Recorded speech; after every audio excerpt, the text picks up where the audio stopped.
Hey everybody, welcome back. This is Dental Unfiltered. I'm here with my normal co-host, Dr. Andrew Vallo, and we have an awesome episode today. It's Test Your Team. And it's funny, I just had the Energize Leadership Retreat and our meta marketing team was there too. And we did the disc test, which was really telling for me. And I think when you do these kinds of tests, I think there's two levels that are really interesting, at least from my point of view. And I'm looking forward to hearing Dr. Vallo's point of view. I know he's doing the Kolbe test. What I got really excited for my team doing the test was I learned a lot about my team and how to navigate them as a leader. Are you a DI? Which one's the overbearing one? Dominant. I'm like 80% D. Like I was sense. Like almost all D. That's hilarious. Okay. Yeah, I mean, like, kind of makes sense. I'm not shocked. Yeah. Yeah, no one was. In the room, everyone was like, oh, yeah, that makes sense. Matt is very dominant and overbearing. So, which is, it's personality. I mean, I'm a hard pill to swallow. Half the dental industry loves me. Half says I'm a bully. I don't say. Yeah, I skewed towards the D as well, but I wasn't 80%. I was like almost all. I was a heavy D. Maybe it wasn't 80%. Maybe it was 70, but I was heavy D. So, the other part of what I liked about it was I think it allows, once your team is self-aware of these concepts and these attributes and how it affects things, I think when they're navigating patients or in my situation, navigating dentists and business leaders, I think it allows them to understand and recognize which category that individual falls in, and it helps them navigate that individual then, because now they're more self-aware of these, of these facts or of this way of thinking. So where I was really excited was my team now can recognize when they're navigating a dentist, which one they are on the disc chart and how to navigate them better. Just like me as a leader has to recognize how to navigate team members better. So I know you're doing the Kolbe test, Dr. Vallo. Tell me about like why you wanted to do the test, the motivation, and kind of what you're doing right now with that.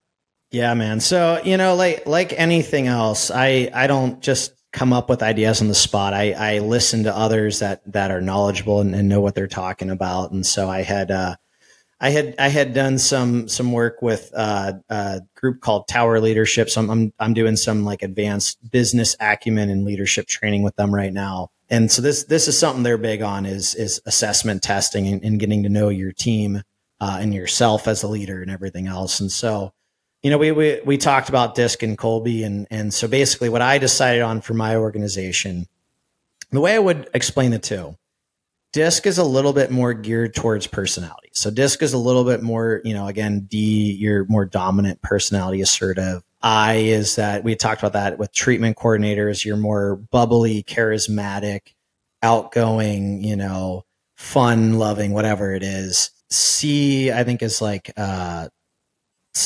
C is like more cautious or analytical. And then I think S is like empathetic, like you're caring for others. But anyways, so like that's good stuff. And we decided we're going to do that for like our key leadership positions are going to take that test as well, because we want to know a little more about them, and their personality. But we decided the big focus for our organization was going to be Kolbe, because Kolbe is less your personality, and it's a little bit more just how you work, like how you're wired to work.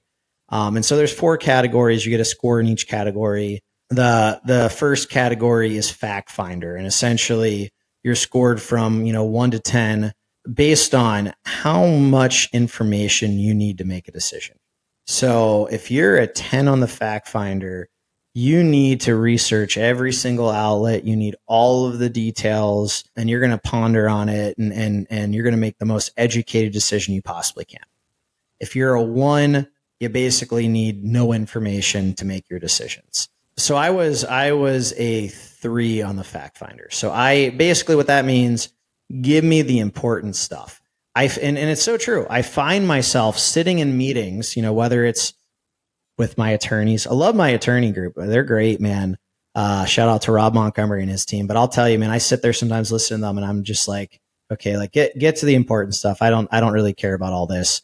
So that's just me. It's like, I don't ever need to get lost in the weeds. I don't need all the information. I want the Spark Notes version. Tell me what I need to know.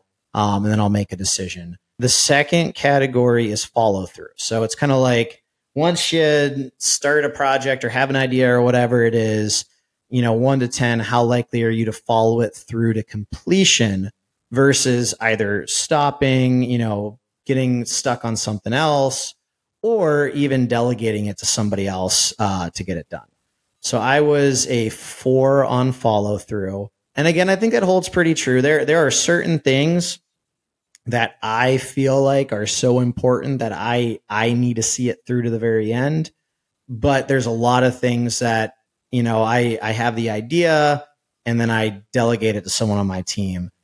Or I start working on something and I get sidetracked by something else I think is more important. It just kind of sits there. So I think that's an accurate representation of me there as well. If you're like a 10 follow through, you're like an absolute just stud implementer, getting things done. And those are the type of people that you want, in implementation roles, operations, things like that. They are just getting everything that needs to be done for you.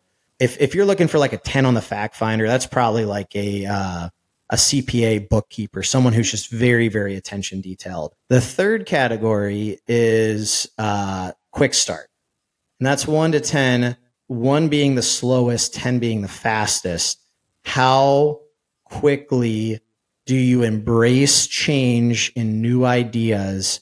And like more or less, like how impatient are you? So lo and behold, I was a 9 out of 10 on that category. And again, these tests don't lie, man. This is absolutely my life. If I come up with an idea, I can't wait to roll it out. I mean, I'll have meetings with my leadership team and I'm like, all right, guys, like I have this new idea that I heard somewhere. Let's like, how quickly can we implement it? And I'll have the other balances on my team trying to let me know like, okay, well, we've got to make sure that we look into this and we've got to, create the system and we've got to test it and roll it out. And so probably in a couple months, we can implement this. And I'm like, a couple months? Are you freaking kidding me? I was thinking tomorrow. Like, like how fast can we make this happen? Opportunity costs, we're burning daylight here. So, again, these categories tend to kind of flow together. So often when you're low on the fact finder, you're often high on the quick start. And that, was true for me there. And then the last category is basically you physically doing something. So I think it's more tangible. The dishwasher's broken. You're going to get, how likely are you to go fix it yourself? That type of a thing. And 10 being the most likely, like you're very hands-on. You're going to take care of these tangible tasks yourself. And the 1 being like the least, you're going to delegate all this stuff to somebody else. And I was a 1 there. And if you ask my wife, that is absolutely true. Anytime something breaks in the house, I'm like, I don't want to mess with this myself. Just call the professional to do it. I've got other stuff I've got to worry about. So my score on the Kolbe, I was 3 fact finder, 4 follow through. I was a 9 on the quick start, and I was a 1 on that last category. That's kind of tangible. So very telling stuff. Again, nothing was a complete shock to me, but it is still helpful to know that. And this is something I'm going to share with my team so they have a better understanding of me. Like, hey, when Dr. Vallo tries to roll out 3 new policies or ideas in the course of a week, it's not because he hates you. It's just because that's how he's wired. Like he is a quick start by personality. He has an idea and he's itching to roll it out as fast as possible because he doesn't want to lose out on that opportunity cost of lost time. He wants to move in the right direction as fast as possible. But I think it's also important we know how all of our teams work. So I was told this story about a dentist who was getting very frustrated because he had all these great ideas. He had joined Mastermind Group and he was coming back from these events and he was telling his team all excited about these ideas he had. And he felt like the team was receptive, but it was just like nothing ever happened. Nothing ever got done. And so they ended up doing the Kolbe testing and they figured out, the doctor had basically opposite Kolbe scores of his entire team. So he was kind of like me with the scores. He was more of the quick start. I think maybe he was like an 8 or something there, lower on the follow through and lower on the fact finder and all that. And then when they tested their team was all super high on the fact finder, and they were all super low on the quick start. They were like ones and twos across the board in the quick start. So, it really goes to show, like, again, it's not that his team didn't want to do his ideas. It's not that they were being disobedient. It's not that they hated him. It was nothing like that. It's just they were wired that they had to do as much research as possible and kind of move things as slowly as possible to make sure that they were done successfully. And he was wired the exact opposite way. So, at the end of the day, I do think it's going to be very and we just sent out these tests. We gave my team a deadline of, I think, 2 weeks to complete. It's quick. I think it's like 30 minutes or something like that to take the Kolbe test. But and they cost, I don't know, $45 per test or something. So with the size of our organization, we're investing a few $1,000s into this testing. But anyways, I do think it's going to be very, very beneficial, and we're going to get a breakdown by office. So we're going to know how our office manager, is wired to work at that office. We're going to know how different team members are wired to work. And I think it's going to help figure out, like, who should we go to start implementing a new idea, or who should we go to if we want research done on it. So, like, I do think it's going to help make sure we're utilizing our team members in the best way possible for what they are best suited for. And I hope it's going to help clear up some frustration. I think a lot of times conflict and frustration, in a business setting, in a dental office, is caused by the fact, again, like, not that people don't like each other or are mean to each other, but just by the fact that they're wired to work differently, and they get frustrated when someone doesn't work the way that they do, and they don't understand. They don't understand why, it's happening that way. So I think it's going to shed a lot of light on those things. I think it's also, again, important, depending on the position, that you get the right people with the right type of, work styles in the right positions. So we're looking at bringing on a part-time bookkeeper to help as we get bigger with just our daily, balancing of our open dental reports and our accounts. It's getting a little bit much for my part-time fractional CFO, my father, to kind of handle all that. So we're gonna bring someone in to help. We don't want to get someone that's low on the fact finder. We don't want to get someone that's super high on the quick start there. So, like, we probably will. I mean, just by nature, if they're a bookkeeper, they probably are going to score in those categories. But, like, you want to make sure that they fit the position you're hiring them for.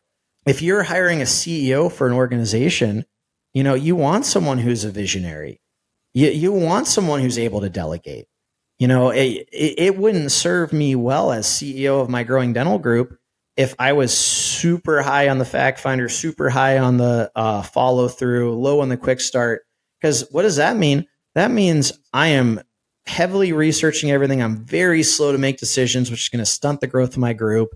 And I'm trying to finish everything myself, and I suck at delegating to other people. That would not make me a good CEO. But at the same time, I would be a bad operations officer, because things just wouldn't get done. I'd always be on to the next idea before I finish the last thing that I need to finish here. So again, guys, I think it's a very eye-opening test to take, both for yourself and for your team. I'm not sponsored by Kolbe. I don't get any kickbacks or anything like that, just like all these other products that we talk about.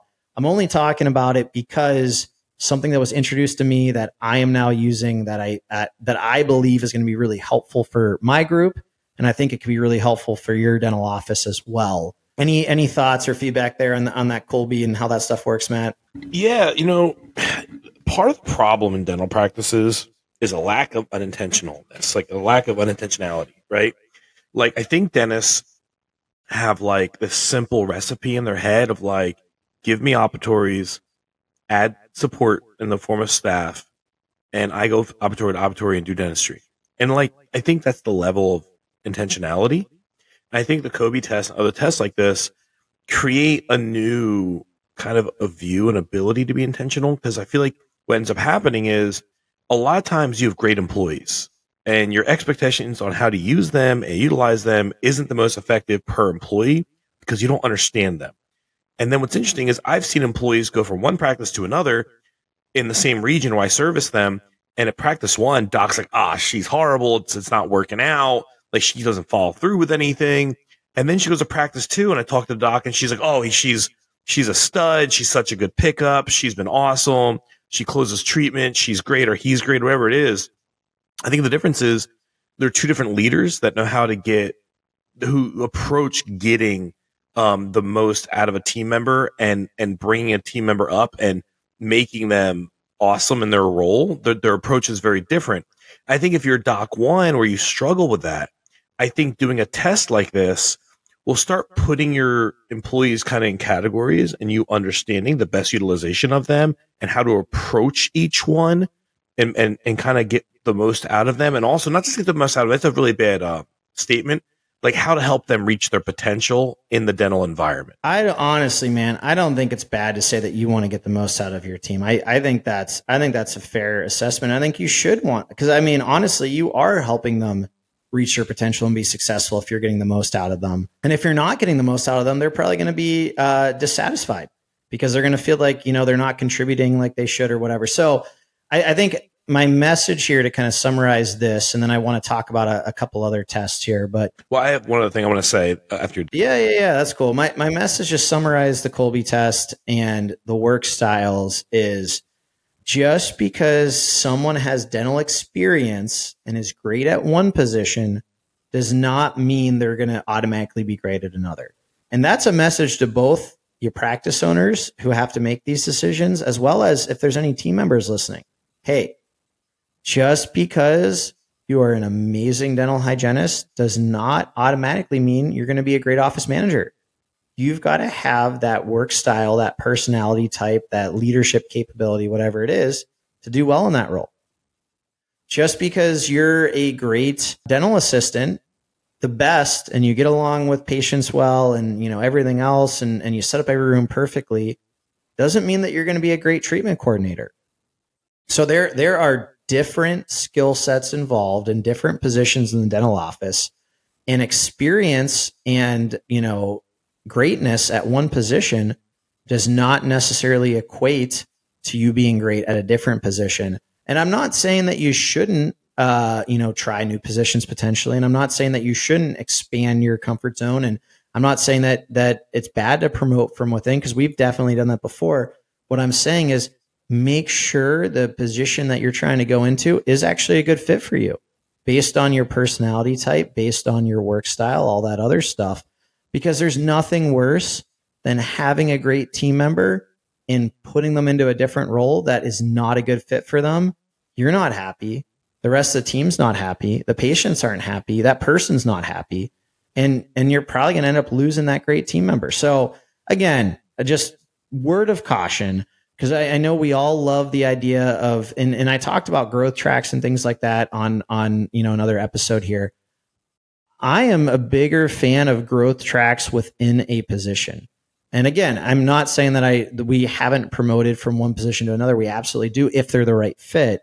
But I think if you want to create upward mobility and growth for your talented team members in your organization, I would consider same position growth tracks as an opportunity.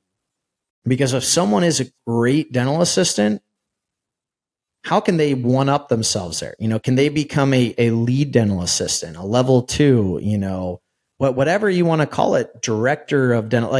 You can create growth tracks in the same position where upward mobility and compensation increases and all that can happen, but they're staying in the role that they're best suited for. And again, this is not saying that you can't change positions. This is just saying, just because someone is great at one position in a dental office does not necessarily mean they'll be great in other positions. So that's kind of my soapbox there. But I'm going to let Matt finish up his point, and then I'm going to talk about a couple other tests real quick.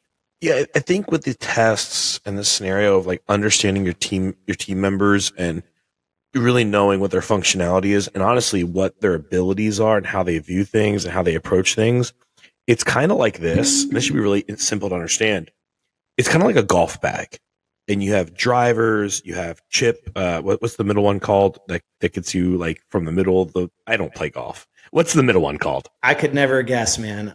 You've got drivers, you've got irons. Irons. Okay, so you have drivers, irons, and putters. Let's go with that. And like your drivers are like one employee, right? And they're like big picture. They get you kind of halfway there, right? Or 3/4 of the way there. Then like your irons kind of like get you there in a unique way and get you real close to the target. But then your putters are precision. They get you right on the target. I think when you recognize these things, you start to be able to, like, in your toolbox, know which tool to have do what and what to expect from that tool as an outcome. I think that will eliminate a lot of the doc employee frustration of like, I can't get this out of my employee. Well, maybe you're trying to get the wrong thing out of that employee, and maybe the employee over there is the right one. Maybe you're using an iron as a driver when you use a driver, or maybe you're using a putter as a driver when you should be using a driver. So you probably should have picked a subject you know more about for your analogy, but I actually do think it was a great analogy, Matt, and I agree 100%. At the end of the day, you need both a driver and a putter in your bag, but you don't want to use the putter on the tee box, and you don't want to use the driver on the green. So again, there are people that are better suited based on their personality type and their work style for certain positions, and there's others that are better suited for other positions. And if they may both be high performers, and if you flip flop them in the other positions, they may both not be very good at that job. So I think that is the whole point here. Know your team members, know yourself, know what your strengths and weaknesses are. Get to know your team members, know what their strengths and weaknesses are, and make sure you've got the right people in the right seats on the bus. I mean, you know, that cliche is so old, but it's so true. So this is great.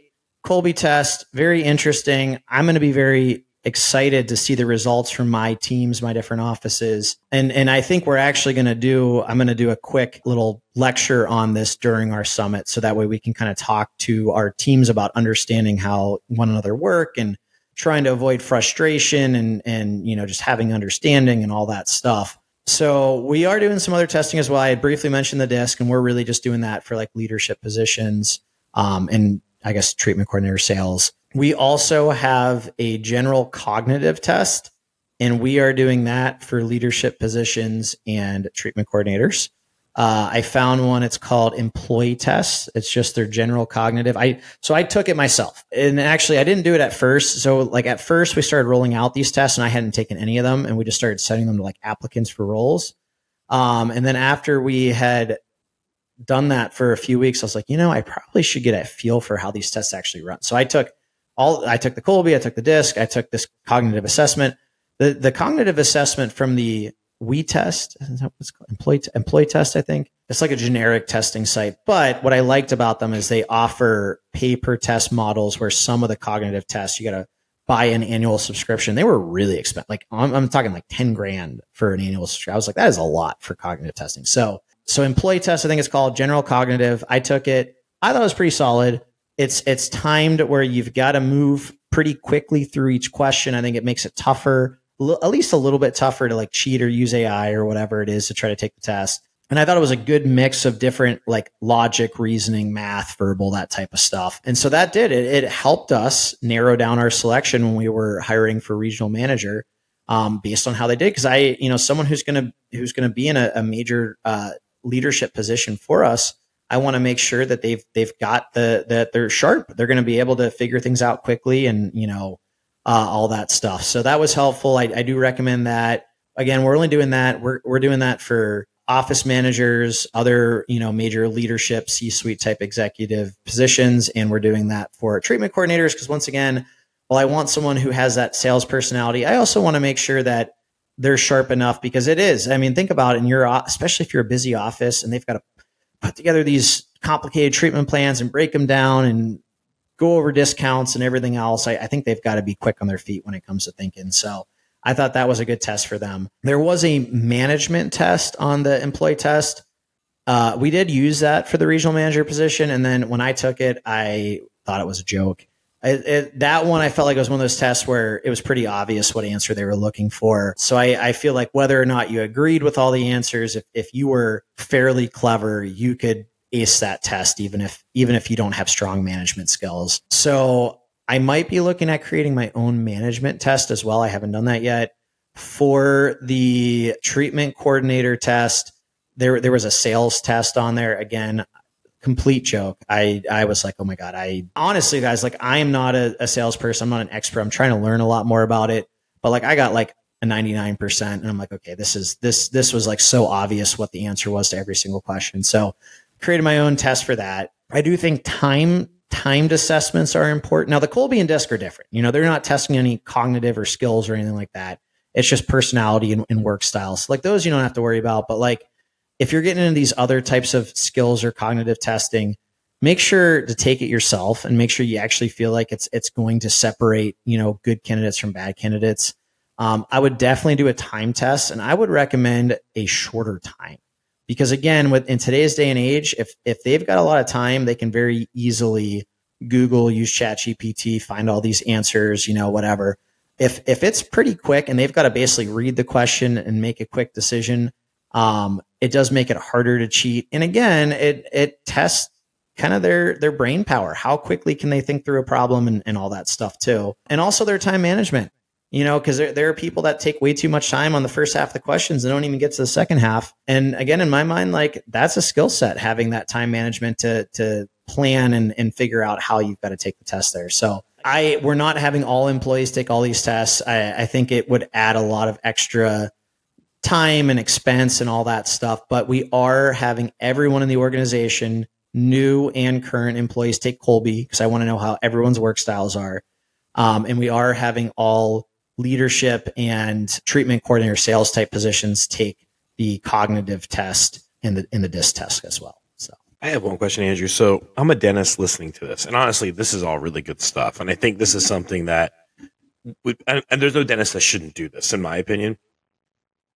How expensive and how hard was it to implement this and do this?